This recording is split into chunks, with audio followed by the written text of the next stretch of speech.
Hello students, how you all doing? I hope you are doing well. Today we are going to discuss a wonderful poem. As you can see, the title of the poem is Dust of Snow by Robert Frost. It's a really wonderful poem. In this poem, the poet conveying a beautiful message to us.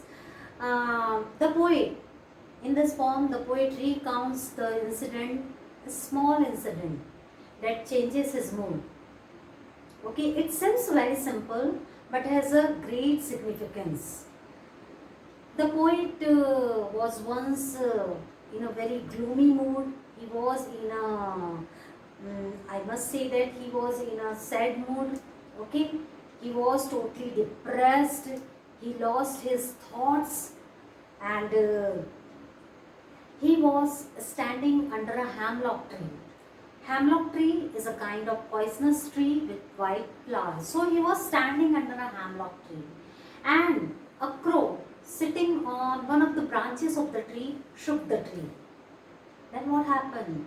The fine particles of snow from tree fell on poet's body. And as it touched the poet's body, the soft and cold snow touched the poet's body. His mood totally changed. The poet was in a sad mood, the poet was in a gloomy condition. His mind totally changed. His mind totally changed from sadness to happiness. See, the small incident, falling of snow, changed poet's mood. He started feeling soothed. He started feeling peaceful and relaxed. This simple incident, falling of snow, that is simple incident. This simple incident changed poet's mood. This simple incident helped him enjoy the remaining parts of his day. He became happy.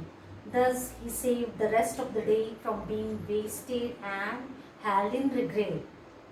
So, we can say that students, sometime in our life, a small incident also it plays a very important role in our life.